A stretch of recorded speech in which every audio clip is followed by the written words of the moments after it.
आज जो विषय है वो सत्संग क्या है और सत्संग में हमारे जीवन की क्या आवश्यकता है। बड़ा सुंदर गुरुदेव का दोहा आता है, तीन काल सुख तिसको जो सत्संग में रखे प्यार, मंगत ये सत साधना जो साधे पाए उदार, दीन काल सुख तिसको जो सत्संग में रखे प्यार, मंगत ये सत साधना जो साधे पाए उदार। सत्संग क्या है? कहते हैं सत्य का जहां पर बात चल रही हो या सत्य का जहां नाम लिया जा रहा हो, जो उसका श्रवण कर रहा हो या उसको सुन रहा हो, उसका संग करना ही सत्संग है। कहा जहां निस्वार्थ की बात हो रही हो वह भी सत्संग है। जहां सत्य और असत्य का विचारों का आदान प्रदान होता हो वह भी सत्संग है। भक्तों का साथ करना भी सत्संग है। जहां पर भगवत चर्चा हो रही हो वह भी सत्संग है। तो कहने लगे जहां पर भी सत्य की बात चल रही हो, जहां पर भी सत्य विचार चल रहे हो, कह रहे वो सब सत्संग है। अब बात आती है कि हमारे जीवन में सत्संग की क्यों आवश्यकता है, क्योंकि हर वक्त हम भरमों में फंसे हुए हैं। हमें पता ही नहीं कि हम सत्संग जाते हैं, क्यों जाते हैं, सत्संग से जाने का हमें क्या लाभ होता है। तो गुरुदेव का बड़ा सुंदर दोहा आ रहा है, भरम रूप भरम रूप संसार में सत्संग नौका जान, मंगत नित पधारिये सुनिए निर्मल ज्ञान, भरम रूप संसार में सत्संग नौका जान, मंगत नित पधारिये सुनिए निर्मल ज्ञान। सत्संग की क्यों आवश्यकता है? वचन नंबर 84 पर मेरे गुरुदेव क्या बता रहे हैं? कह रहे हैं सत्संग ये नियम कल्याण मार्ग का सार साधन है। गुरुदेव कह रहे हैं ये नियम कल्याण मार्ग का सार साधन है कि खल बुद्धि जीव सत्संग द्वारा परम गति को प्राप्त हो जाता। क्या बता रहे हैं मेरे गुरुदेव? कहा सत्संग के द्वारा जीव परम गति को प्राप्त हो जाता। कितनी बड़ी बात सत्संग की मेरे गुरुदेव ने बताई। कहते हैं इस वास्ते इस नियम का दृढ़ निश्चय से पालन करना चाहिए, यानी हर वक्त सत्संग में प्रेम रखना चाहिए। सत्संगी मुक्त की नौका है। क्या बताया मेरे गुरुदेव ने? सत्संग ही मुक्ति की नौका है, हमको भव सागर से पार ले जाने का एकमात्र साधन सत्संग ही है। आगे बताते हैं मेरे गुरुदेव, सत्संग से ही सत्य और असत्य का निर्णय मिलता है। सत्संग से ही सत्य और असत्य का निर्णय मिलता है। सत्संग से ही राजनीति कायम है। सत्संग से ही प्रेम और एकता प्राप्त होती है। सत्संग से ही अपने बुरे और भले का विचार हो सकता है। सत्संग से ही परम शांति को प्राप्त हो सकता है। सत्संग ही असली धन है जो दुख और सुख में धीरज देता है। क्या संसारी धन हमको सुख और दुख में धीरज देता है? मेरे गुरुदेव क्या बताते हैं कि सत्संग वो धन है, तेरे पर कितनी भी विपदा आ जाए, कितना भी कष्ट आ जाए, सिर्फ सत्संग ही तुझे धीरज दे सकता है। सत्संग के समान सुगम और कोई कल्याण का साधन नहीं है। सत्संग से ही सब विजय पाता है। सत्संग से ही राजा, प्रजा, देश सुखी रहता है। सत्संग से सब उपद्रव नाश और प्रेम प्रकट होता है। सत्संगी औषधि औषधि है जो सब तापों का नाश करने वाली है। सत्संग के बगैर बुद्धि कभी निर्मल नहीं होती। जब तक देह में प्राण है, तब तक सत्संग में एकत्र होकर अपने जीवन का सुधार करना चाहिए। मेरे गुरुदेव ने तो बता दिया सत्संग हमारे जीवन में इसलिए आवश्यक है। था ना कि आज का विषय जो था सत्संग में हमारे जीवन में क्यों क्या आवश्यकता है, तो ये गुरुदेव ने मेरा बता दिया। अब हम अपने ऊपर एनालिसिस करें। क्या हम सत्संग में जाते हैं? क्या वो हमारा मन वहां एकाग्र होता है? सत्संग शाला में हम चले जाते हैं, तो क्या हम वहां पर एकांत होकर सत्संग सुनते हैं? किसी से बात करो कि साहब मैं तो 40 साल से सत्संग पे जा रहा हूँ। कोई कहता है मैं 20 साल से जा रहा हूँ। कोई कहता है मुझे तो 50-60 साल हो गई सत्संग में जाते जाते। तो क्या तेरा कुछ बन पाया आज तक सत्संग में जाके? कहते हैं किससे पूछो, तो वही कहता है कि जी मुझे तो कोई खास फायदा नहीं हुआ सत्संग में जा। तो बात चलती है हमारे जीवन में सत्संग क्यों नहीं लगता? कहते हैं 3 प्रकार के श्रोता सत्संग में जाते हैं।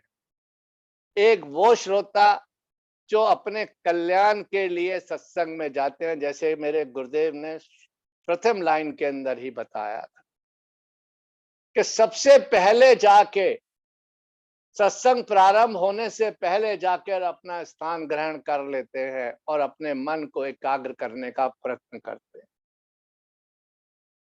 कहते हैं दूसरे प्रकार का जो होता है वो सरोता होता है।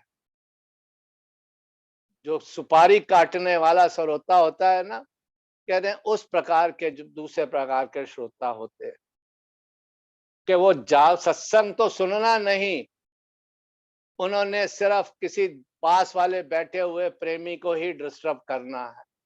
ऊपर देखेगा, नीचे देखेगा, दाएं देखेगा, बाएं देखेगा, क्या कौन पहन के आया है, क्या लंगरशाला में बन रहा है, उसका ध्यान इसी बात पर रहे।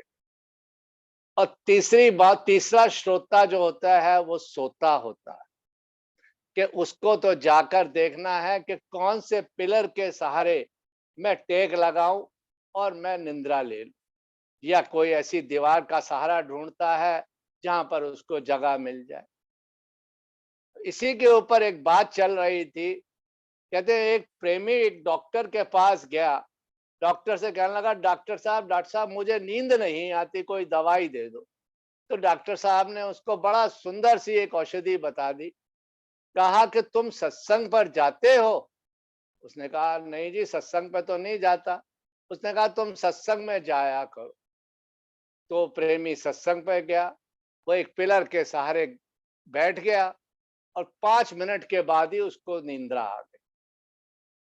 तो हमारा हाल भी यही है। तो किसी महापुरुष ने बड़ा सुंदर कहा कि सत्संग विच जाकर मिठी नींदर सोया है, जिथे गल शरारत होवे उथे जा खलोया है। कह रहे जहां हमारी शरारतें हो रही होती है, वहां तो हम 6-6 घंटे और 8-8 घंटे, पूरी रात ही अगर कोई बात चल रही हो चुगली निंदा की, तो हम पूरी रात ही बिता देते हैं। तो कह रहे इसलिए हमारा सत्संग पर जाकर कुछ नहीं बनता, क्योंकि हमारा मन एकाग्र ही नहीं होता सत्संग में जाकर। आगे मेरे गुरुदेव क्या कहते हैं, सब वड्याई और प्रभुता का कारण सत्संग ही है। सब धर्म की जड़ सत्संग ही है। रूहानी गिजा सत्संग से ही मिलती है। क्या बता रहे हैं मेरे गुरुदेव कि रूहानी गिजा सत्संग से ही मिलती है। यानी रूहानी खुराक, आत्मा को खुराक सत्संग से ही मिलती है। हम संसारियों को जब भूख लगती है तो हम अन्न ग्रहण कर लेते हैं उस भूख को मिटाने के लिए, पर हकीकत में तो अगर हमको सत्संग में जाना है, आत्मा को परमात्मा से मेल कराना है, तो कहने लगे हमको कौन सी खुराक देनी है? आत्मा की खुराक है सत्संग। महापुरुषों के वचन कह रहे हैं हमको इसकी खुराक उसको देनी है। आगे क्या फरमा रहे हैं मेरे गुरुदेव, जिस जगह सत्संग का समाचार नहीं, वह जगह और वह मनुष्य एक दिन तबाह हो जाएंगे। कहा जहां सत्संग नहीं होता, कह रहे वो मनुष्य और वो जगह एक दिन तबाह हो जाएगी। बड़ा सुंदर एक दोहा आता है, जिस घर कथा कीर्तन नहीं, संत नहीं मेहमान, तिस घर जम डेरा किए, जीवत भय मसान। कह रहे हैं जिस घर में सत्संग नहीं, संतों का संग नहीं, वो हमारे क्या है घर, कह लेंगे वो शमशान की तरह है। जो मेरे गुरुदेव ने बात बताई कि वो जगह और मनुष्य वे एक दिन तबाह हो जाए। तो इसलिए सत्संग हमारे जीवन में बहुत लाजमी है। अब आता है सत्य और संग। अब हमें संग कैसा करना चाहिए, तो गुरुदेव के वचन नंबर 86 में मेरे गुरुदेव क्या फरमान कर रहे हैं, कह रहे मन को रंग सत्संग से ही है। जैसी संगत ऐसा भाव प्राप्त करता है। पैदाइश के वक्त जीव बिल्कुल अज्ञान स्वरूप होता है। जो जो दुनिया की संगत का मिलाप होता है, त्यों त्यों जो दुनिया की संगत का मिलाप होता है, त्यों त्यों उसके अंदर दुनिया की जागृति होती जाती है। अब मेरे गुरुदेव फरमान करें कि मन की खुराक ही संगत है। जैसी संगत का सम्मेलन हुआ, वैसा ही गुण ग्रहण कर लिया। इस वास्ते बड़ी से बड़ी कोशिश करके सत्संग का प्रेमी बनना चाहिए। कहते हैं ना कि जब बच्चे का जन्म हुआ, 6 महीने का, साल भर का हुआ, कहा ये प्रभु का रूप है, नारायण रूप है। क्यों कहते हैं कि उसके अंदर कोई छल कपट नहीं, वो निर्दोष स्वच्छ है। कह रहे जैसा वो बड़ा होता है, कह रहे उसकी दुनिया के साथ मेल मिलाप होना शुरू हो जाता है। जैसी संगत करेगा वैसा ही गुण ग्रहण करता चला जाए। कह रहे इसलिए संग हमें कैसा होना चाहिए, कह रहे हैं स्वच्छ संग होना चाहिए।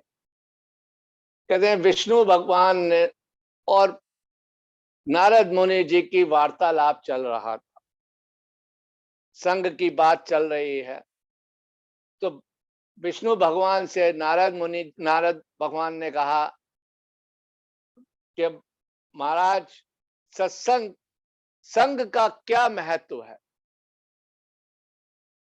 ब्रह्म ऋषि नारद ने जब ये प्रश्न किया विष्णु भगवान से, तो विष्णु भगवान कहते हैं कि ब्रह्म ऋषि नारद, आप पृथ्वी लोक पर जाओ और वहां पता करो कि संग का क्या महत्व है। तो ब्रह्म ऋषि नारद पृथ्वी लोक पर आए। सबसे पहले उन्होंने विष्टा के कीड़े से पूछा कि भाई आप बता सकते हैं संग का क्या महत्व है? तो कीड़ा जो था विष्टा का, उसका शरीर शांत हो गया। फिर ब्रह्म ऋषि नारद एक पक्षी के पास पहुंचे, उस पक्षी से भी यही प्रश्न किया, उस पक्षी का भी शरीर शांत हो गया। फिर ब्रह्म ऋषि नारद एक गाय के बछड़ा हुआ तो उससे पूछा कि भाई आप बता सकते हैं कि संग का क्या महत्व है? उसका भी शरीर शांत हो गया। तब ब्रह्म ऋषि नारद सोच में पड़ गए कि भाई किससे पूछा जाए। तो किसी ने बताया कि वो फलाने गांव में एक उच्च कोटि का ब्राह्मण रहता है, उसके यहाँ संतान उत्पन्न होने वाली है, वो आपका प्रश्न का जरूर जवाब दे सकता है। तो ब्रह्म ऋषि नारद अपने प्रश्न का उत्तर लेने के लिए उस वो उच्च कोटि के जो ब्राह्मण था उसके घर पहुंच गए।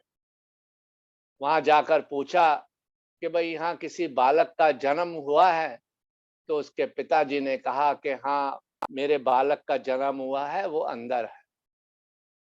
तो ब्रह्म ऋषि नारद उस बालक के पास पहुंचे। कहा, बालक आप बता सकते हैं कि संग का क्या महत्व है? तो बालक मुस्कुराया, बोला, ब्रह्म ऋषि नारद, आपको अभी तक पता नहीं लगा कि संग का क्या महत्व है? आप सबसे पहले विष्टा के कीड़े के पास गए थे। उसने कहा, हाँ मैं गया था। आप फिर पक्षी के पास गए थे। उसने कहा, हाँ मैं गया था। उसके बाद आप गाय के बछड़े के पास गए थे कि हाँ मैं गया था। उसके बाद आप मेरे पास आए।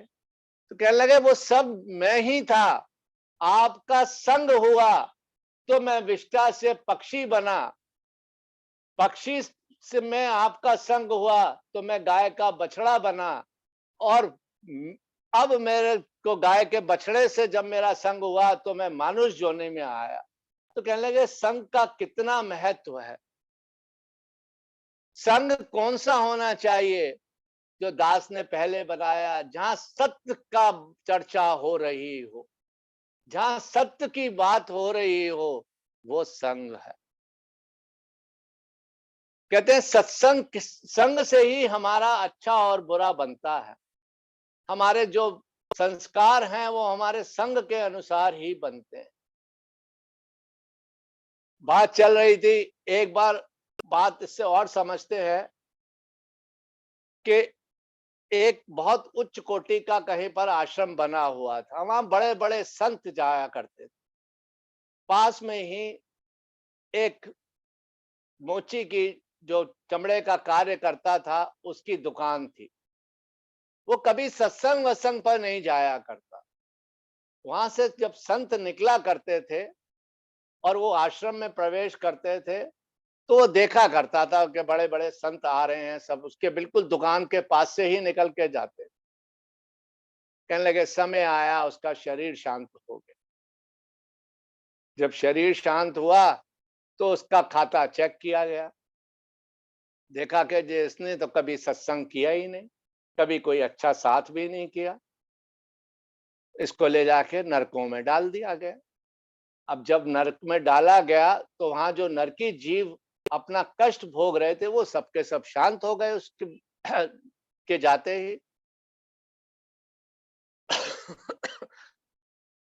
तो भगवान ने कहा, यमराज जी ने कहा, जाओ देखो कि वो व्यक्ति कैसा है।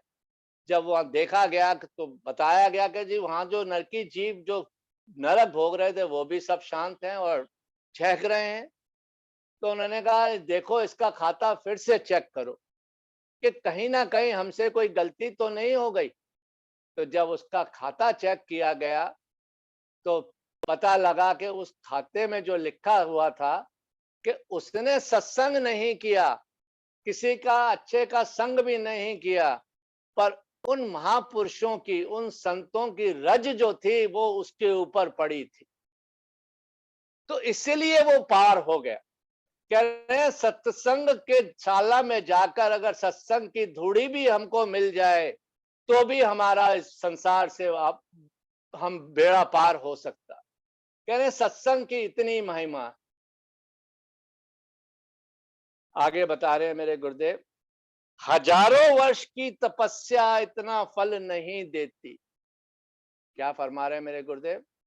हजारों वर्ष की तपस्या इतना फल नहीं देती जितना कि 2 घड़ी सत्संग से लाभ होता है। सत्संग में सहज ही सब भेद का विचार समझ आ जाता। बड़ा सुंदर एक दोहा आता है, कहा 1 घड़ी सत्संग की सिमरन वर्ष 50। 1 घड़ी इंद्र की और कुओं 12 मास। कह रहे अगर 1 घड़ी अगर हमने सत्संग किया हुआ है, वो 50 वर्ष तक अगर हमने सिमरन किया है तो उससे कहीं अधिक भार वाला है, अधिक है उसका वजन। जिस प्रकार से अगर हम कई वर्ष तक, 12 वर्ष तक अगर हम कुएं से पानी खींचते रहें, हम उतना पानी नहीं निकाल सकते। अगर इंद्रदेव की मेहरबानी हो जाए, वो वर्षा कर दें, तो कह रहे हैं वो 2 मिनट के अंदर ही जल थल ही कर देते। कह रहे सत्संग की संग की इतनी महिमा है कि 2 घड़ी सत्संग। तभी तो कहा गया कबीरदास जी के द्वारा, 1 घड़ी आदि घड़ी, आदि हो पुण्यात, तुलसी संगत साध की, कटे कोटे अपराध। कह रहे कोटो जन्म के अपराध हमारे कट जाते हैं अगर हमने 2 घड़ी का सत्संग किया हो। कहा सत्संग में सहज ही सब भेद का विचार समझ आता है, मूर्ख आदमी भी गुणवंत हो जाता है। सत्संग ही तीर्थ है, सत्संग ही सब ऐश्वर्य की प्राप्ति का कारण है। सत्संग ही जीव के कल्याण का रास्ता दिखाता है। वह मानुष नहीं, हम मेरे गुरुदेव क्या कह रहे हैं? कह रहे हैं वे मानुष नहीं बल्कि पशु से भी बदतर है जो सत्संग से प्रेम नहीं रखता। दुनिया में जितने विखात प्रकट होते हैं वह सत्संग के ना होने से। हर एक आदमी अपना कल्याण का रास्ता भूलकर वैर और वदी में आ जाता है। आगे फरमा रहे हैं मेरे गुरुदेव, सत्संग वही यथार्थ है जिसमें एकत्र बैठकर हर एक गुण और अवगुण प्रेम पूर्वक विचार करना और सुनना। यानी जिसमें जो भी विचार होवे वह मन में जजब हो जावे। अगर वह वैसा सत्संग नहीं तो महज तमाशगा बनी हुई है। उस जगह जाने से कोई फायदा नहीं, वह नुमाइश बुद्धि को मलिन करने वाली है। इसके आप प्रत्यक्ष उदाहरण और एग्जाम्पल्स आप टीवी स्क्रीन पर देख सकते हैं। अक्सर हर चैनल पर चल रहे होंगे कि क्या वहां पर क्या सत्संग हो रहा है, क्या वहां गुण और अवगुणों का विचार हो रहा है या महज तमाशगा बनी हुई है। किसी से भी पूछो कि प्रेमी वहां पर गए थे, क्या सुना? कि कुछ नहीं, हम सुनने सुनाने थोड़ी गए थे, मेरे तो 4 दोस्तों का मैंने वहां समय दे दिया था, वहां बैठेंगे, मिलेंगे, बातचीत करेंगे। तो कहने लगे वो तमाशगाह बनी हुई है, वो सत्संग नहीं हो रहा वहां पर। सत्संग तो अगर थोड़ा सा भी किया हो तो हमें बैकुंठ धाम से भी अधिक है, बैकुंठ के दर्शन हो जाते हैं 5 मिनट का सत्संग किया हुआ। कह रहे एक माता जी रोजाना सत्संग जाया करती थी, उनके पति देव जो थे वो कहते हैं भाई तुम क्या करती है सत्संग पर जाकर। उसने कहा मुझे अच्छे लगता है। तो रोज उनकी माता जी के और उनके पति देव के बीच में थोड़ी बहुत नोक झोंक हो जाती थी। माता जी रेगुलर सत्संग पे जाया करती थी। एक दिन माता जी ने इससे कहा, उसके पति ने, भाई तुझे क्या मिलता है? उसने कहा मुझे बैकुंठ के दर्शन होते हैं। तो उसने कहा चलो मैं भी देखता हूँ बैकुंठ के कैसे दर्शन होते हैं। तो वो गए, माता जी सत्संग पर चली गई, पीछे पीछे वो भी चले गए। जब गए पीछे पीछे, तो जो माता जी थी वो तो गई, अपना ध्यान पूर्वक सत्संग सुनने लगी जहां प्रवचन चल रहे थे। तो जो उनके पति देव थे वो सत्संग में बैठे, कभी ऊपर देखें, कभी नीचे देखें, कभी अपने दाएं देखें, कभी बाएं देखें कि शायद कोई विमान आ रहा होगा मुझे बैकुंठ ले जाने के लिए। जब 5 मिनट हो गए, हाँ, उनको कुछ नहीं दिखा तो तिल मिलाते हुए गुस्से में बाहर निकले। फिर ब्रह्म ऋषि नारद के दर्शन हो गए। तो नारद जी ने पूछा कि प्रेमी जी क्या बात है, इतना गुस्सा क्यों कर रहे हो? उसने कहा मेरी पत्नी ने मुझे कहा था कि 5 मिनट के सत्संग में बैकुंठ के दर्शन हो जाते हैं। तो मुझे तो यहाँ कोई विमान लेने आया नहीं, मैं तो यहाँ बैठा हूँ, इसलिए मुझे लगता है कि मेरी पत्नी ने मुझसे झूठ बोला। तो ब्रह्म ऋषि नारद कहने लगे भाई प्रेमी, सत्संग तो मैं भी बहुत करता हूँ, पर मुझे नहीं मालूम कि बैकुंठ के दर्शन होते हैं 5 मिनट के सत्संग से कि नहीं। चलो इसका जवाब जवाब जो है हम आपको लेके देते हैं। वो सबसे पहले महेश जी के पास ले पहुंचे। महेश जी से पूछा, गणेश जी से, कि भाई इस प्रेमी की जो है एक जिज्ञासा है, क्या आप शांत कर सकते हैं? कि वो कहता है कि 5 मिनट के सत्संग से बैकुंठ के दर्शन हो जाते हैं। तो गणेश जी कहने लगे भाई मैं तो नहीं बता सकता, चलो विष्णु जी के पास चलते हैं। वो विष्णु जी के पास ले गए।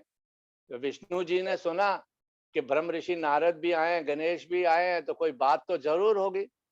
तो विष्णु जी ने कहा कि भाई मेरे पास तो इसका कोई उत्तर नहीं है, चलो ऐसा करते हैं ब्रह्मा जी के पास चलते हैं। तो ब्रह्म ऋषि नारद, महेश जी और विष्णु जी सब मिलकर पहुंचे और कहा इस प्रेमी की एक जिज्ञासा है, आप ही शांत कर सकते हैं। क्या जिज्ञासा है? उन्होंने कहा जी कहते हैं 5 मिनट के सत्संग में बैकुंठ के दर्शन हो जाते हैं। तो ब्रह्मा जी मुस्कुराए। उन्होंने कहा भाई और क्या चाहता है? इस 5 मिनट के सत्संग में तुझे ब्रह्मा विष्णु और महेश साक्षात तीन पांचों के दर्शन हुए, तो सत्संग की और क्या महिमा तू जानना चाहता है? तो कहने लगे सत्संग की इतनी महिमा है, इसलिए हमारे जीवन में सत्संग की आवश्यकता है। ओम ब्रह्म सत्यम सर्वदा। दास से कोई त्रुटि हो तो क्षमा करें।